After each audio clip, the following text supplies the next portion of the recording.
आज के इस वीडियो में हम सीखेंगे कक्षा 10 विज्ञान के अध्याय 7 के डॉबेरिनर के त्रिक का नियम और न्यूलैंड के अष्टक के नियम को।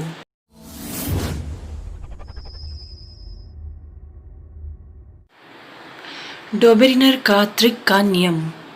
डॉबेरिनर ने ये नियम दिया था 1929 में। इन्होंने तीन तत्वों के 3 समूह बनाए। ये समूह इस प्रकार से थे कि प्रत्येक समूह का पहला और तीसरा तत्व का परमाणु भार का औसत भार मध्य के तत्व का परमाणु भार होता है।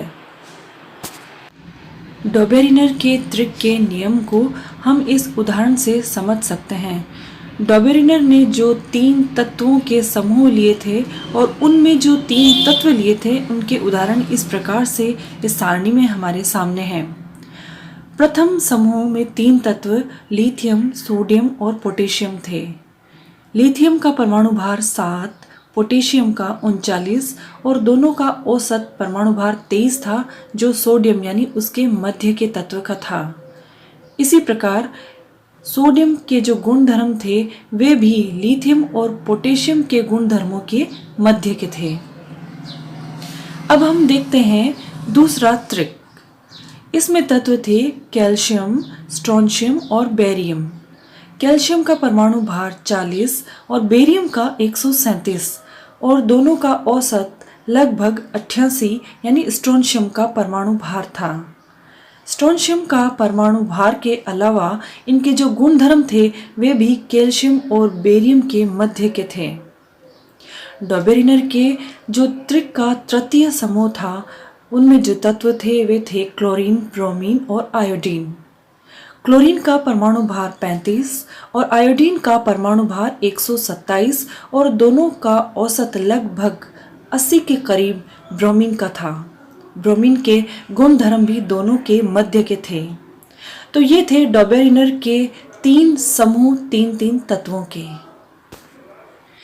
डॉबेरिनर के त्रिक के नियम की कमी या उसका फेल्योर। डॉबेरिनर ने ऐसे केवल 3 त्रिक ही ज्ञात किए और आगे यह अन्य तत्वों या समूह के लिए नियम अनुपयुक्त रहा था। आवर्त सारणी के विकास के क्रम में अब अगला नियम आता है अष्टक का नियम। अंग्रेज वैज्ञानिक जॉन अलेक्जेंडर न्यूलैंड ने 1865 में यह नियम दिया था।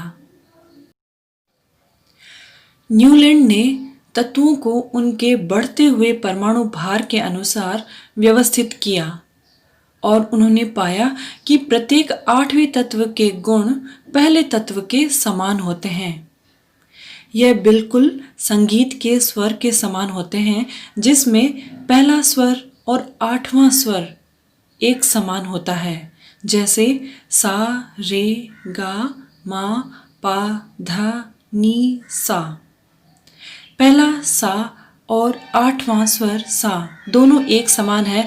उसी तरह से न्यूलैंड के नियम के अनुसार पहले तत्व के गुण और 8वें तत्व के गुण भी समान होते हैं यदि उन्हें परमाणु भार के बढ़ते हुए क्रम में व्यवस्थित किया जाए। न्यूलैंड के अष्टक के नियम को हम इस सारणी से आसानी से समझ सकते हैं। इसके अंदर तत्वों को उनके परमाणु भार के बढ़ते हुए क्रम के अनुसार व्यवस्थित किया। Lithium, beryllium, boron, carbon, nitrogen, oxygen और फ्लोरीन। 8वां तत्व सोडियम, जिसके गुण लिथियम के समानार्थी थे, यानी पहला तत्व और 8वें तत्व के गुण समानार्थी थे। इसी प्रकार सोडियम के गुण पोटेशियम के समानार्थी थे, क्योंकि यहाँ सोडियम से अगर हम गिनते हैं तो 8वां तत्व पोटेशियम होता है। न्यूलैंड के अष्टक नियम की कमी या उसका फेल्योर। यह नियम भी कैल्शियम के आगे के तत्वों के लिए उपयुक्त सिद्ध नहीं हुआ। इस अध्याय के अगले कंटेंट के लिए देखते रहिए एक्सीलेंट लर्निंग के अगले वीडियोस। तब तक कीप वॉचिंग। Thank you.